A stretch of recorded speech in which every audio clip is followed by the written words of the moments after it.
C'était en 1977.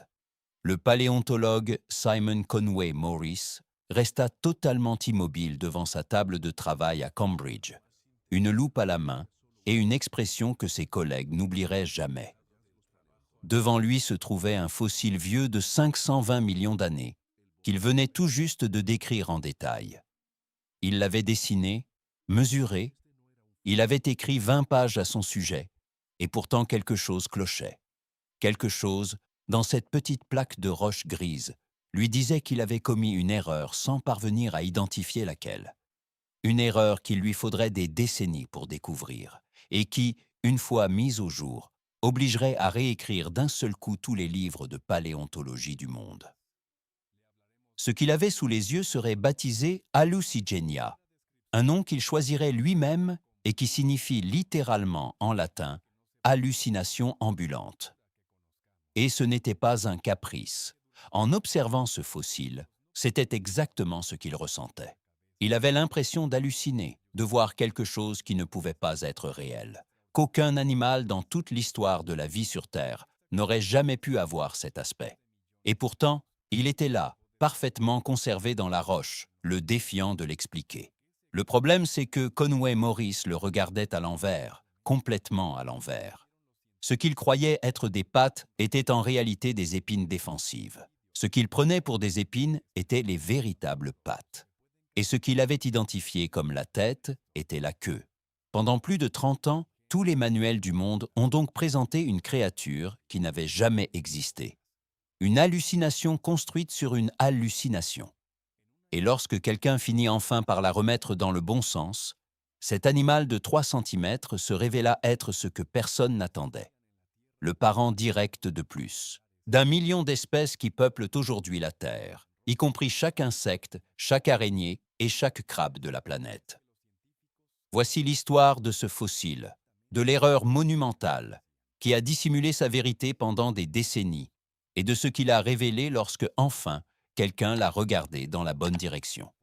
Et avant de commencer, abonnez-vous et activez la cloche pour ne pas manquer les prochains documentaires, car ce qui suit est l'une des histoires les plus incroyables que la paléontologie ait jamais produites. Partie 1. Le monde avant le monde. Le Cambrien. Pour comprendre Hallucigenia dans toute sa profondeur, il faut d'abord comprendre le monde dans lequel il a vécu.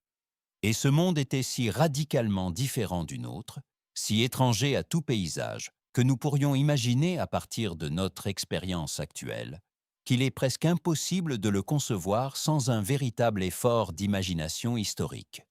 Car nous, parlons ici de la période cambrienne, une ère qui a commencé il y a environ 541 millions d'années et qui a duré quelques 56 millions d'années.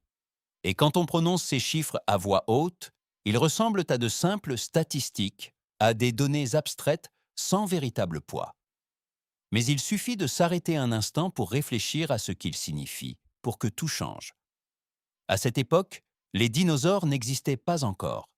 Ni les mammifères, ni les reptiles, ni les amphibiens, ni les poissons à mâchoire, ni les insectes, ni aucune plante terrestre. La terre ferme n'était qu'un désert stérile de roches et de poussière, exposé sans la moindre protection aux rayonnements ultraviolets du soleil. Une planète apparemment morte à la surface de ses continents, sans arbres, sans herbes, sans sol fertile, sans aucune forme de vie visible capable de nous préparer à ce qui se déroulait en même temps sous les eaux. Car dans les océans, l'histoire était tout autre et extraordinairement vivante. Sous la surface de mer chaude et peu profonde, il se passait quelque chose que les scientifiques ont appelé, à juste titre, l'explosion cambrienne. Et parler d'explosion n'a rien d'une exagération poétique. C'est une description presque littérale de la vitesse et de l'ampleur de ce qui s'est produit. Avant le Cambrien, la vie avait passé des milliards d'années dominée par des organismes unicellulaires et quelques formes multicellulaires simples, molles, dépourvues de structures anatomiques complexes. Et soudain, en un laps de temps géologiquement infime, peut-être 10 à 20 millions d'années, moins qu'un battement de paupières à l'échelle du temps cosmique, apparurent pratiquement tous les grands plans d'organisation du règne animal que nous connaissons aujourd'hui. Pas seulement quelques-uns de ces plans, pas une majorité approximative. Pratiquement tous, y compris les arthropodes, l'embranchement qui regroupe aujourd'hui les insectes, les araignées, les crustacés et les crabes, avec leur corps segmenté et leur exosquelette. Les mollusques, l'embranchement des poulpes, des calmars, des escargots et des palourdes. Les échinodermes, celui des étoiles de mer et des oursins. Les chordés, l'embranchement auquel nous appartenons en tant que vertébrés, et des dizaines d'autres plans d'organisation, dont certains n'ont aujourd'hui plus aucun équivalent vivant, parce qu'ils se sont éteints il y a 500 millions d'années, laissant dans les fossiles la seule preuve qu'ils aient un jour existé. Pourquoi tout cela s'est-il produit de manière si soudaine? C'est l'une des grandes questions sans réponse définitive de la paléontologie. Parmi les hypothèses avancées figure l'augmentation de l'oxygène dans les océans, les changements dans la chimie de l'eau de mer qui auraient permis la minéralisation des corps, et l'apparition des premiers yeux, laquelle aurait déclenché une course aux armements évolutives entre prédateurs et proies, aux conséquences biologiques immenses. Mais ce que nous savons avec certitude, c'est que les océans du Cambrien formaient un laboratoire évolutif sans précédent.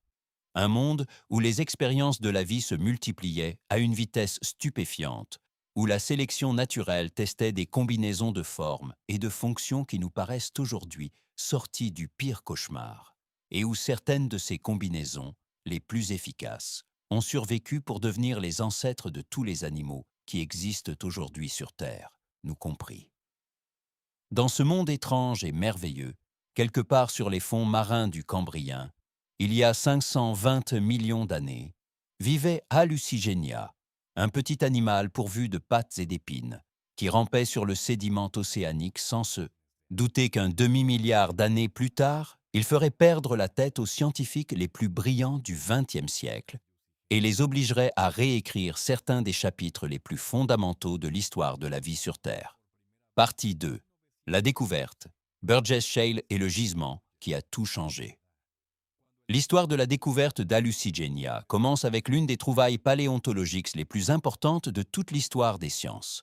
Et elle commence avec un homme, une mule et un matin d'été de 1909 dans les montagnes rocheuses canadiennes, avec toute la charge romantique et hasardeuse que cette image évoque. Car même si les historiens débattent encore des détails précis de ce qui s'est passé ce jour-là, l'essentiel du récit est le suivant. Charles Doolittle Walcott, secrétaire de la Smithsonian Institution et l'un des scientifiques les plus réputés des États-Unis à l'époque, explorait les gisements fossilifères de la Colombie-Britannique à plus de 2300 mètres d'altitude, lorsqu'un détail attira son attention dans la roche. En l'examinant de plus près, il comprit qu'il s'agissait d'un fossile d'une perfection et d'une ancienneté sans précédent dans l'histoire de la paléontologie. La roche contenait des organismes du Cambrien, conservés avec un niveau de détail anatomique absolument extraordinaire. Non seulement les os ou les coquilles que les paléontologues avaient l'habitude de trouver, mais aussi des tissus mous, des organes, des muscles, des yeux. Toutes les parties du corps qui, en temps normal, se décomposent en quelques milliers d'années et qui, pourtant, s'étaient retrouvées piégées dans la boue fine des fonds marins, avant d'être fossilisées pendant 500 millions d'années, avec une fidélité qui reste stupéfiante plus d'un siècle plus tard. Cet endroit serait appelé le schiste de Burgess ou Burgess Shale et deviendrait l'un des gisements paléontologiques les plus importants jamais découverts par l'humanité. Walcott revint l'année suivante avec une équipe complète, puis l'année d'après, puis encore l'année suivante. Pendant des décennies, il extraya des milliers de spécimens de cette montagne, les catalogua, les décrivit et les publia dans une œuvre monumentale qui, pour un seul homme, relevait tout simplement de l'écrasant. Mais son travail comportait une limite fondamentale. Il interpréta les fossiles du Burgess Shale à travers le seul prisme dont il disposait, celui des animaux qu'il connaissait déjà. Il les classa donc comme des versions anciennes de groupes modernes. Un fossile étrange, doté de nombreuses pattes, devenait un arthropode primitif. Un autre à l'allure vermiforme, un annélide ancestral. Cette interprétation était compréhensible, logique compte tenu des connaissances de l'époque, mais elle constituait, sans qu'on le sache, encore, une erreur aux conséquences immenses. Walcott mourut en 1927 et ses collections restèrent entreposées à la Smithsonian pendant des décennies, jusqu'à ce que, dans les années 1960 et 1970, une nouvelle génération de paléontologues, armés de microscopes plus performants et d'un esprit davantage prêt à reconnaître l'authentique nouveauté, réexaminent ces fossiles. Et ce qu'ils y trouvèrent les laissa sans voix. Les êtres du Burgess Shale n'étaient pas des versions primitives d'animaux modernes, mais quelque chose de tout à fait différent, quelque chose qui n'entrait dans aucune catégorie connue. C'est dans ce processus de redécouverte que Simon Conway Morris, étudiant de Harry Whittington à l'université de Cambridge, tomba sur un spécimen en particulier dont l'apparence était si profondément déroutante, avec une rangée d'épines rigides sur ce qui semblait être la partie supérieure et une série d'appendices plus minces et plus souples sur la partie inférieure, le tout sur un corps allongé et tubulaire qui ne ressemblait à rien de vivant ni de fossile décrit jusque-là, qu'il le nomma Hallucigenia sparsa, l'hallucination errante. Et avec ce nom commença l'un des débats scientifiques les plus passionnants et les plus embrouillés de la paléontologie moderne. Partie 3. L'erreur du siècle. Quand la science a regardé à l'envers. Nous sommes en 1977. Simon Conway Morris publie dans le Journal of Paleontology sa description formelle de Hallucigenia sparsa. C'est un travail détaillé, rigoureux, irréprochable dans sa méthode, avec des illustrations soigneusement exécutées et une argumentation cohérente. Et pourtant, du début à la fin, de haut en bas, son interprétation fondamentale est entièrement fausse. Non pas parce que Conway Morris était un mauvais scientifique, il était et reste l'un des meilleurs paléontologues au monde, mais parce que le fossile lui-même semblait conspirer contre toute interprétation correcte, avec une perversité presque délibérée. Pour comprendre l'erreur, il faut comprendre exactement à quoi ressemblait Hallucigenia dans les spécimens du Burgess Shale. Les fossiles avaient été aplatis et réduits à 2 dimensions sous le poids de millions d'années de sédiments superposés. Ce qui avait autrefois été une créature tridimensionnelle avec du volume et une structure s'était retrouvé comprimé dans une fine plaque rocheuse où tout ce qui dépassait vers le haut et tout ce qui dépassait vers le bas s'était fondu dans une seule image plane. En regardant cette image, Conway Morris distinguait 2 ensembles de structures. L'un constitué d'éléments rigides et pointus disposés par paires, l'autre formé d'éléments plus fins et plus souples, eux aussi disposés par paires. Son interprétation fut la suivante. Les structures rigides et pointues étaient des pattes, 7, paires d'échasses épineuses sur lesquelles l'animal se tenait au-dessus du substrat comme une étrange créature de foire, tandis que les structures plus fines, situées au-dessus de ces épines, étaient des tentacules, peut-être destinés à l'alimentation ou à l'exploration de l'environnement. On obtenait ainsi une créature marchant sur des échasses terminées en pointe acérée et agitant dans l'eau de mous tentacules. C'était assurément étrange, totalement inédit chez les animaux connus, mais l'ensemble possédait une certaine logique interne qu'on pouvait défendre avec suffisamment d'imagination. Et le plus grand problème, c'est qu'à l'époque, personne ne s'arrêta pour se poser la question la plus simple de toutes. Est-ce que cela a le moindre sens, biologiquement, de marcher sur des membres terminés par des pointes rigides et acérées, soit exactement l'inverse de ce qu'il faut pour prendre appui sur le sol avec stabilité?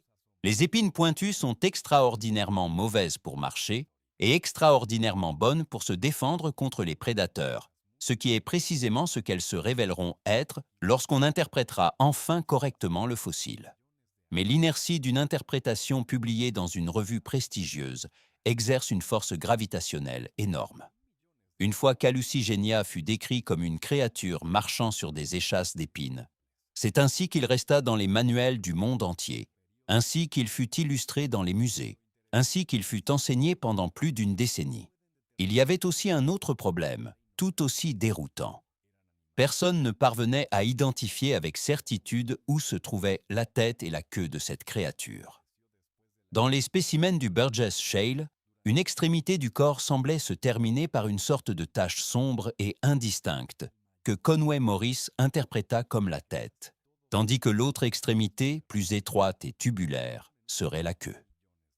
La logique paraissait raisonnable, même en l'absence de toute preuve directe comme des yeux ou une bouche. Et pourtant, comme on le découvrirait des décennies plus tard, elle aussi était entièrement fausse. Le premier coup sérieux porté à cette interprétation survint en 1991 avec la découverte de nouveaux spécimens en Chine. Dans le gisement de Chengjiang, dans la province du Yunnan, des paléontologues mirent au jour une faune cambrienne tout aussi bien conservée, où les structures que Conway Morris avait prises pour des pattes rigides étaient en réalité des paires d'épines dorsales, tandis que celles qu'il avait interprétées comme des tentacules étaient les véritables pattes molles et membraneuses. La créature se révélait donc complètement inversée. Ce qui avait été placé en haut devait se trouver en bas, et ce qui avait été placé en bas devait être en haut. Le fossile du Burgess Shale avait même conservé l'ombre des épines du côté opposé du corps, l'ombre du flanc qui reposait contre la roche. Cette ombre avait été prise pour un second ensemble de structures réelles, alors qu'il ne s'agissait en fait que d'un fantôme géologique de la face cachée de l'animal. Mais restait encore le plus fondamental de tous les mystères, celui qui allait tenir les paléontologues en haleine pendant 2 décennies supplémentaires. Où se trouvait donc la tête? Partie 4. La tête perdue. Le mystère qui a duré jusqu'au XXIe siècle.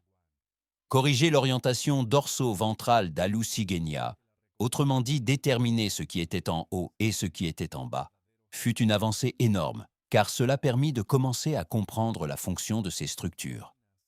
Mais le mystère le plus profond, celui qui maintint réellement les paléontologues dans un état de suspension intellectuelle pendant des décennies et qui faisait de toute reconstitution complète de l'animal une hypothèse encore provisoire, était bien plus fondamental et bien plus troublant dans sa simplicité. Dans quelle direction cette créature regardait-elle lorsqu'elle était vivante? Quelle était son extrémité antérieure? Quelle était son extrémité postérieure? Où se trouvait son visage? Rappelez-vous, Conway Morris avait identifié cette tache sombre à l'une des extrémités du corps comme étant la tête. Après les corrections des années 1990, certains chercheurs commencèrent à soupçonner que cette tache n'était peut-être pas du tout la tête, mais quelque chose d'autre. Encore fallait-il le prouver. Et pour cela, il fallait des indices que les spécimens du Burgess Shale ne fournissaient pas avec assez de netteté. Les 2 extrémités d'Hallucigenia étaient extraordinairement difficiles à interpréter. L'une se terminait par une structure tubulaire étroite et allongée, l'autre par cette tache sombre, vague et mal définie. Sans yeux nettement visibles, sans bouche reconnaissable, sans aucune structure céphalique évidente permettant de trancher, la question de savoir quelle extrémité était laquelle restait une plaie ouverte dans la compréhension de l'animal. La réponse arriva finalement en 2015 dans un article publié dans la revue Nature et signé par une équipe dirigée par Martin Smith de l'Université de Cambridge et Jean-Bernard Caron du Musée royal de l'Ontario.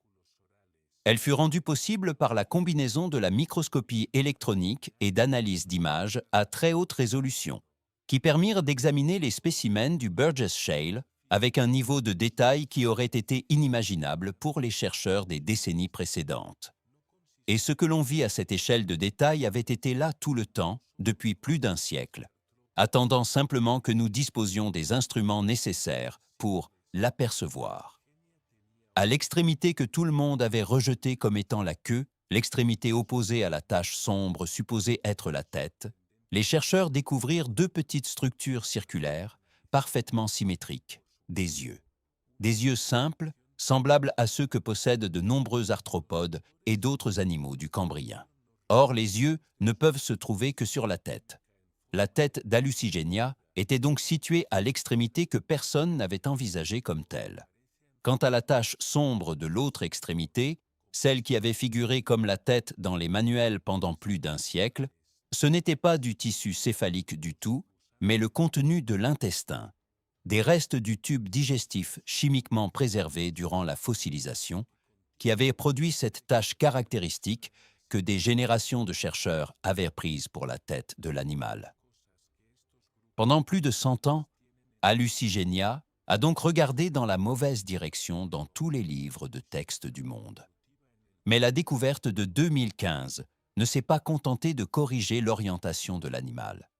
Elle a révélé quelque chose d'encore plus important. Autour des yeux nouvellement identifiés dans la région de la bouche, l'équipe a mis en évidence une série de plaques dures, minéralisées, disposées en anneaux concentriques. Et dans le pharynx, elle a trouvé des dents. De minuscules dents disposées en spirale à l'intérieur du tube digestif, adaptées au raclage et au traitement de la nourriture prélevée sur le substrat marin. Hallucigenia n'était donc pas la créature passive et sans défense que certains avaient imaginé, mais un animal actif, doté d'une bouche armée et de structures pharyngiennes parfaitement fonctionnelles dans l'écosystème compétitif et prédateur du Cambrien. Et tout cela, fascinant en soi, n'était encore que la surface de ce qu'Hallucigenia avait à nous apprendre, car la question qui importait vraiment du point de vue de la biologie évolutive restait encore sans réponse. Partie 5. L'arbre de la vie et la place que personne n'attendait. Une fois Hallucigenia remis dans le bon sens, avec la tête là où elle devait être et les pattes là où elles auraient toujours dû être, vint la question qui comptait vraiment du point de vue de la biologie évolutive, la plus profonde. Cette question, la voici. Où cet animal s'insère-t-il dans l'arbre généalogique de la vie ? Quel lien entretient-il avec les autres êtres vivants qui ont existé et qui existent aujourd'hui sur Terre ? Et que nous dit ce lien sur l'histoire de l'évolution animale ? Pendant les années où Hallucigenia fut mal interprété, il fut classé dans plusieurs groupes différents sans qu'aucune classification ne convainque vraiment. Conway Morris lui-même le plaça un temps dans une catégorie qu'il désigna par le terme technique de problématicum, ce qui, en paléontologie, revient à dire avec élégance « nous n'avons absolument aucune idée de ce que c'est ». Et si reconnaître sa propre ignorance est toujours un geste d'une admirable honnêteté intellectuelle, cela signifiait aussi qu'Hallucigenia demeurait une donnée sans place dans le grand récit de l'histoire animale. La correction de l'orientation dorso-ventrale dans les années 1990 ouvrit une nouvelle voie de recherche. Si les épines se trouvaient sur le dos et les pattes membraneuses en dessous, Hallucigenia commençait alors à ressembler à quelque chose que nous connaissions, les onychophores. Ce groupe animal compte parmi ceux qui enchantent les zoologistes précisément parce qu'il semble tout droit sorti d'un autre âge et qu'il mêle des caractéristiques qu'on retrouve aujourd'hui, en règle générale, dans des groupes totalement distincts. Ce sont des vers à pattes, mous et veloutés, qui vivent dans la litière des forêts tropicales d'Amérique, d'Afrique et d'Asie. Ils possèdent des dizaines de paires de pattes courtes et trapues, une cuticule souple et une biologie qui associe des traits d'arthropodes à des traits de vers. À bien des égards, ce sont des animaux vivants qui nous aident à imaginer à quoi ressemblaient certains des premiers animaux à pattes du Cambrien. Hallucigenia, avec son corps tubulaire, ses pattes molles et ses épines dorsales, commença donc à trouver sa place dans ce voisinage évolutif de manière de plus en plus convaincante.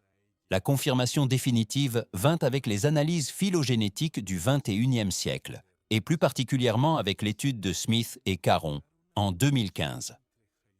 En analysant sous microscope électronique la composition chimique et la structure des épines d'Hallucigenia, ils découvrirent quelque chose d'extraordinaire.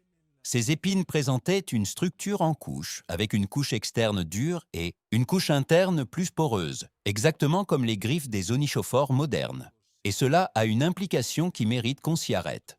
Hallucigenia n'était pas simplement un animal qui ressemblait superficiellement aux onychophores. Il partageait avec eux une microstructure des tissus durs qui ne peut s'expliquer que par une ascendance commune. Et si les onychophores sont le groupe frère des arthropodes, c'est-à-dire le groupe qui partage avec eux un ancêtre commun plus récent qu'avec n'importe quel autre embranchement, alors Hallucigenia était, dans un sens profond et bien réel, un ancêtre ou un proche parent de l'ancêtre de presque tout ce qui a des pattes sur cette planète. Prenez un instant pour mesurer tout ce que cela implique.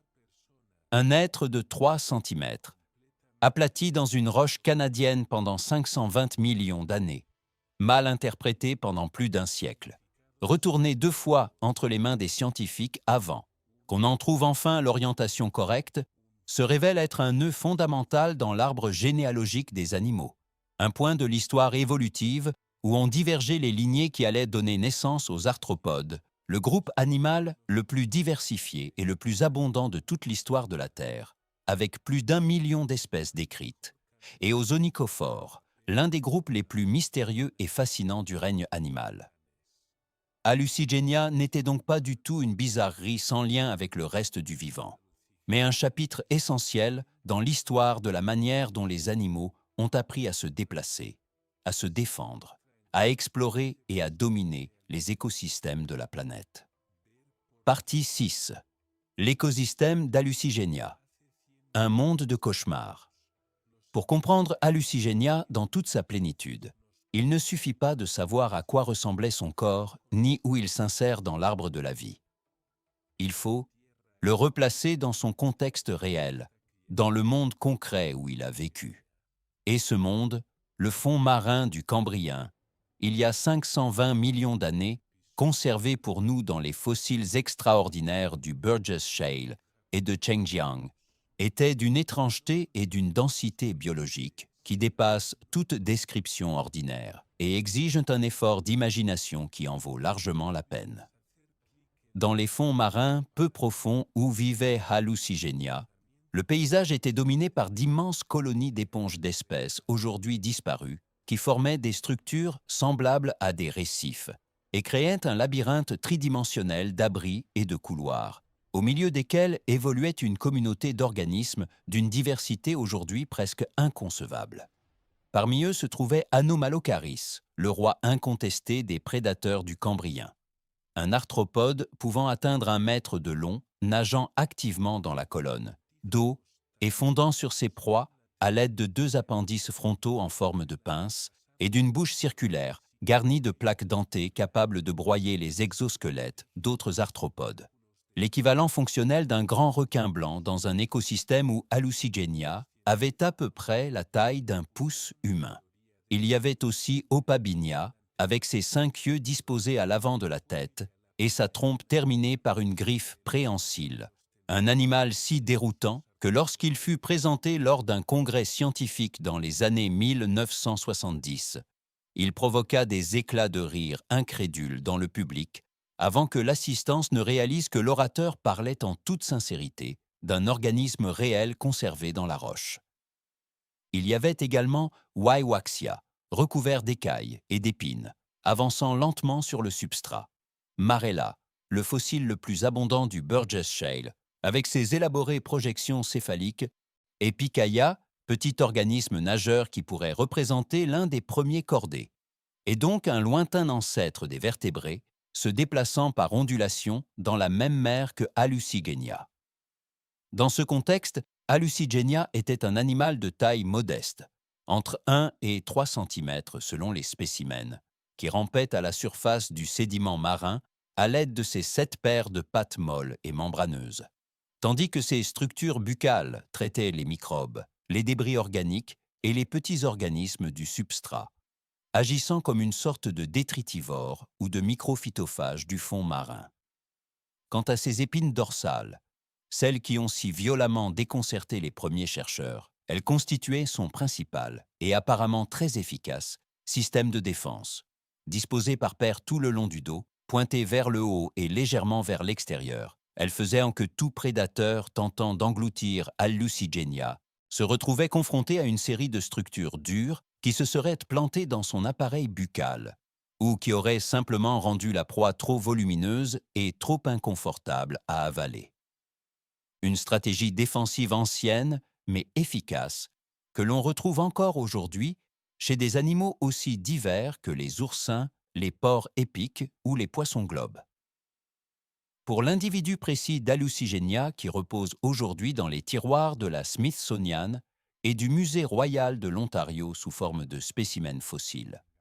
Le jour de sa mort fut probablement celui d'une avalanche de boue sous-marine, un flux de sédiments chargés d'argile fine qui l'ensevelit rapidement avant qu'il n'ait le temps de se décomposer. Cela créa des conditions anoxiques, dépourvues d'oxygène, empêchant l'action des micro-organismes décomposeurs et préservant ces tissus avec une perfection extraordinaire pendant 500 millions d'années. Ce fut probablement le pire après-midi de sa vie, mais le plus beau cadeau que les archives fossiles pouvaient nous faire. Partie 7. L'impact scientifique. Comment un fossile a changé la science. L'histoire d'Hallucigenia est bien plus que celle d'un étrange animal du Cambrien. C'est aussi, et peut-être surtout, une histoire sur la nature même de la science, sur la manière dont fonctionne la connaissance humaine lorsqu'elle se trouve confrontée à quelque chose de véritablement nouveau, sur les mécanismes par lesquels les erreurs se perpétuent dans le temps avant d'être finalement corrigées par l'accumulation de preuves, et sur la différence entre la science comme institution sociale, avec toutes ses inerties et ses résistances, et la science comme processus, avec sa capacité d'autocorrection qui constitue à long terme son trait le plus puissant et le plus porteur d'espoir. Lorsque Conway Morris publia sa description d'Hallucigenia en 1977, la communauté scientifique l'accepta, non pas parce que les paléontologues auraient été peu critiques ou peu rigoureux, mais parce que c'est exactement ce que fait la science lorsqu'elle est confrontée à une hypothèse raisonnablement argumentée et publiée dans une revue à comité de lecture. Elle l'accepte provisoirement, en l'absence de preuves contraires. La description de Conway Morris était cohérente, bien documentée et appuyée sur les meilleurs spécimens disponibles. Le fait qu'elle fût erronée n'était donc pas quelque chose qu'on pouvait savoir sans données supplémentaires. Et ces données mirent plus d'une décennie à apparaître. Lorsqu'elles finirent par arriver, sous la forme des spécimens chinois de Chengjiang, la réaction de la communauté scientifique fut, dans l'ensemble, la bonne. Accepter la correction, réviser les manuels, mettre à jour les illustrations, reconnaître l'erreur et aller de l'avant. Le cas d'Hallucigenia illustre avec une clarté presque pédagogique les biais cognitifs qui affectent même les meilleurs scientifiques du monde. Le premier est le biais de ressemblance, notre tendance à interpréter l'inconnu à partir du connu. Lorsque Conway Morris vit les épines d'Hallucigenia, il les interpréta comme des pattes, parce que les pattes sont précisément ce que nous nous attendons à voir sous un animal bilatérien, et parce qu'imaginer une créature qui marche sur des épines dorsales, au lieu de les utiliser pour se défendre, supposait de concevoir un animal ne ressemblant à aucun autre connu, ce qui est psychologiquement difficile, même pour les esprits scientifiques les plus imaginatifs. Le second biais est celui de l'autorité publiée, l'inertie institutionnelle que toute interprétation acquiert une fois qu'elle est publiée dans une revue prestigieuse, recopiée dans les manuels, illustrée dans les musées et enseignée à des générations d'étudiants, car la remettre en question exige non seulement des preuves, mais aussi le courage intellectuel d'affronter la version admise, avec toutes les conséquences professionnelles et sociales que cela peut impliquer. L'histoire d'Hallucigenia a également profondément modifié la manière dont les paléontologues abordent les fossiles cambriens. Avant les corrections des années 1990 et du XXIe siècle, on avait tendance à interpréter les organismes du Burgess Shale comme des versions étranges mais reconnaissables d'animaux modernes. Après Hallucigenia, la position dominante est devenue beaucoup plus prudente. Avant de supposer qu'un organisme cambrien est comme un animal moderne, il faut démontrer que cette ressemblance est réelle et non pas un artefact de notre imagination façonné par ce que nous connaissons déjà. Cette prudence accrue a conduit à des réinterprétations majeures de nombreux autres organismes du Burgess Shale, y compris Anomalocaris, reclassé comme arthropode basal sans lien direct avec les crustacés modernes, ainsi que de bien d'autres organismes dont la position phylogénétique continue de faire débat, précisément parce que la leçon d'Hallucigenia a appris à la paléontologie à se méfier des interprétations trop confortables. Partie 8. Les parents vivants, les onychophores et le lien avec le présent, l'une des dimensions les plus merveilleuses de l'histoire d'Hallucigenia.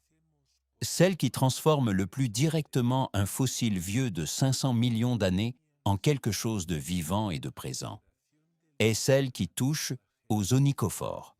car si Hallucigenia est bel et bien un proche parent de cette lignée, alors lorsque nous regardons un onychophore moderne avancer lentement dans la litière humide d'une forêt tropicale, nous observons, dans un sens qui n'est pas métaphorique mais biologiquement réel, un écho vivant du Cambrien, une forme de vie, qui porte en elle la trace génétique et morphologique de l'une des premières expériences évolutives avec les corps articulés et les pattes. Les onychophores, également appelés vers de velours, font partie de ces groupes animaux qui semblent avoir été conçus spécialement pour dérouter les zoologistes. Ce sont des vers, au sens où leur corps est mou, tubulaire et dépourvu d'exosquelettes rigides. Mais ce sont aussi des animaux à pattes, des dizaines de paires de petites pattes courtes et trapues recouvertes d'une cuticule souple, qui leur donne cet aspect velouté à l'origine de leur nom. Ils se reproduisent en donnant naissance à des petits vivants, un peu comme les mammifères, alors même qu'ils appartiennent à une lignée qui s'est séparée de la nôtre il y a plus de 500 millions d'années. Et ce sont des prédateurs actifs qui chassent les insectes et d'autres invertébrés au moyen de l'un des mécanismes de chasse les plus extraordinaires du règne animal. Ils projettent des jets de salive gluante depuis des glandes situées de part et d'autre de la tête, afin d'immobiliser leur proie avant de s'en approcher pour les dévorer. Une technique qui n'a d'équivalent dans aucun autre groupe animal connu. Les quelques 180 espèces d'onychophores actuelles sont réparties dans les régions tropicales d'Amérique, d'Afrique, d'Asie et d'Australie. Elles vivent presque exclusivement dans des milieux extrêmement humides, sous les troncs pourrissants ou dans la litière des sols forestiers. Elles sont extraordinairement sensibles à la dessiccation et ne survivent pas en dehors de micro-environnements très spécifiques. Cela explique pourquoi, malgré une histoire vieille de 500 millions d'années, ce groupe reste relativement peu connu du grand public et n'apparaît pas dans les documentaires animaliers avec la fréquence que son ancienneté et son importance évolutive mériteraient. L'analyse phylogénétique la plus complète publiée à ce jour, combinant des données morphologiques et moléculaires issues de dizaines d'espèces actuelles et fossiles, place les onychophores dans le groupe des panarthropodes, aux côtés des arthropodes et des tardigrades, ces minuscules animaux extrémophiles, surnommés oursons d'eau, capables de survivre dans des conditions qui tueraient tout autre être vivant connu. Hallucigenia se situe quelque part à la base de ce groupe, ou sur les branches les plus basales de la lignée menant aux onychophores. Cela signifie qu'il représente un stade très ancien dans l'évolution de ce qui deviendra plus tard les arthropodes, l'embranchement animal le plus prospère de toute l'histoire de la Terre, avec plus d'1 million d'espèces décrites et probablement plusieurs millions d'autres encore inconnues. Ainsi, lorsque quelqu'un dit que la mouche qui bourdonne près de votre oreille, le crabe que vous mangez en été, l'araignée au coin de votre chambre et l'abeille qui pollinise les fleurs portent dans leur génome un écho lointain mais réel de la lignée qu'Hallucigenia représentait il y a 520 millions d'années. Il ne fait pas de poésie. Il est rigoureusement exact. Partie 9. Gisement, technique et avenir de la recherche. L'histoire d'Hallucigenia n'est pas terminée. Loin de s'être close avec les découvertes du XXIe siècle, les dernières décennies ont vu une explosion de nouveaux gisements, de nouvelles techniques et de nouveaux spécimens qui promettent de révéler encore davantage de secrets sur ce petit animal et sur les centaines d'autres créatures qui partageaient avec lui les fonds marins du Cambrien. Le Burgess Shale continue d'être fouillé avec des méthodes toujours plus précises et plus soigneuses.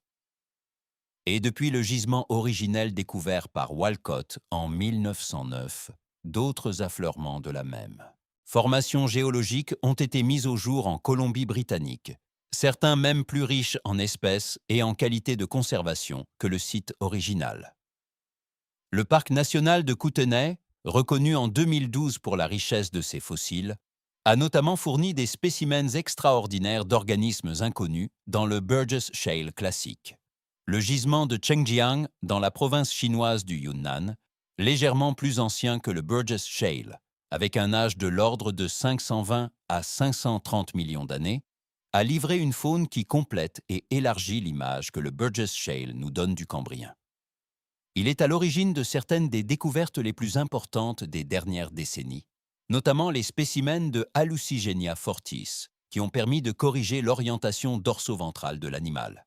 Quant au gisement de Sirius Passet au Groenland, le plus ancien de ce type avec environ 525 millions d'années, il a livré des organismes représentant certaines des formes animales les plus basales connues. Et il continue d'alimenter les débats sur les relations entre les grands embranchements animaux, à leur premier stade d'évolution.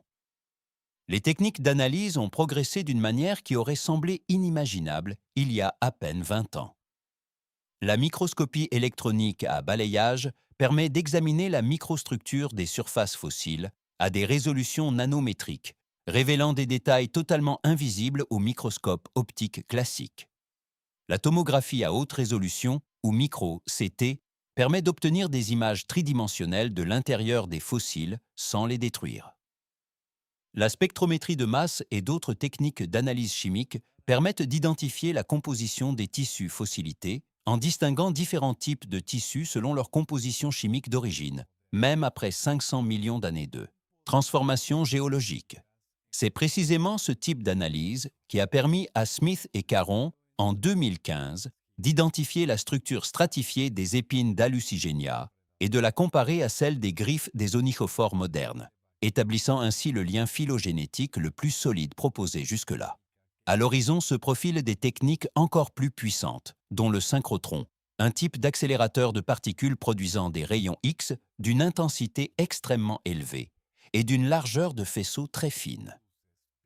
Il permet d'obtenir des images de densité des fossiles à des résolutions sans précédent, révélant des structures de tissus mous invisibles par d'autres méthodes. Plusieurs laboratoires en Europe, aux États-Unis et en Chine l'appliquent déjà aux fossiles cambriens, avec des résultats qui redéfinissent en temps réel notre connaissance de l'anatomie de ces animaux.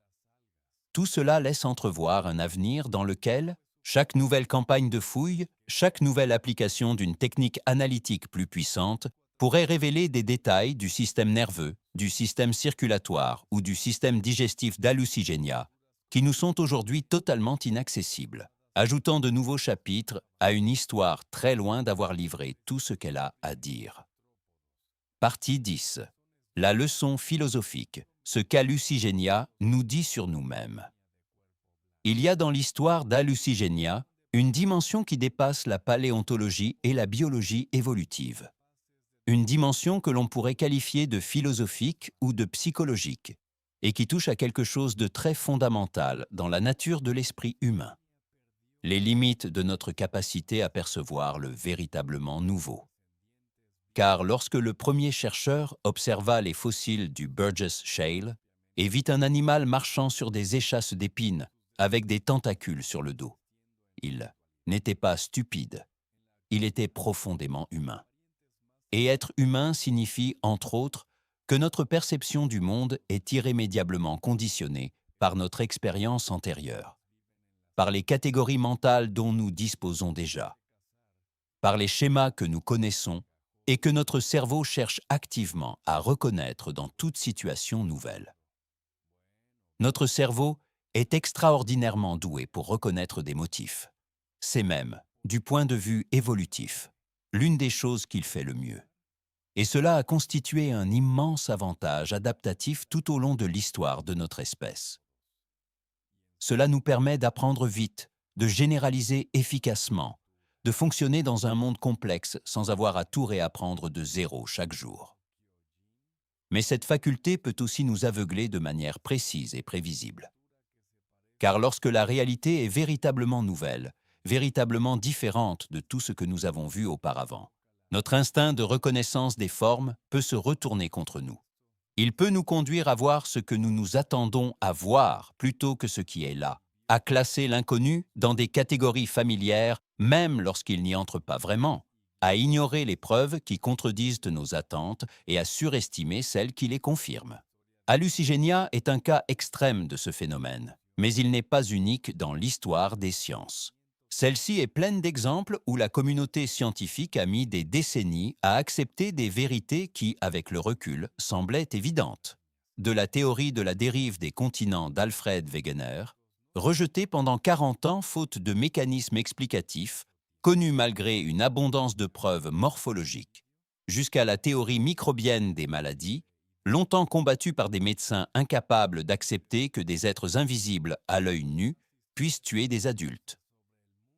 Dans tous ces cas, le problème n'était pas l'absence d'intelligence des scientifiques concernés, mais la difficulté inhérente à voir quelque chose de réellement nouveau, à abandonner des catégories mentales qui avaient fonctionné la veille pour s'ouvrir à la possibilité que la réalité soit plus étrange que tout cadre conceptuel préalable ne nous permettait de l'imaginer. Et c'est peut-être là la leçon la plus profonde et la plus universellement applicable de toute l'histoire d'Hallucigenia. La réalité n'a aucune obligation de se conformer à nos attentes. L'univers n'a pas conçu ces créatures pour qu'elles soient faciles à classer par des primates curieux 500 millions d'années plus tard. Hallucigenia était ce qu'il était, et peu lui importait que les paléontologues du XXe siècle aient du mal à le faire entrer dans leur schéma conceptuel. Cela devrait nous rendre humbles dans tous les domaines où nous affrontons la complexité du monde naturel. En médecine, lorsque les données cliniques ne s'ajustent pas au modèle théorique qui nous plaît le plus. En physique, lorsque l'univers se comporte d'une manière qui contredit notre intuition. En biologie, lorsque les organismes font des choses qu'ils ne devraient pas pouvoir faire selon les paradigmes en vigueur. Car l'humilité intellectuelle n'est pas une faiblesse, mais la condition nécessaire du progrès de la connaissance.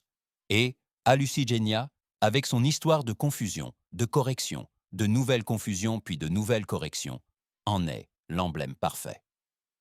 Épilogue. L'héritage de l'hallucination ambulante.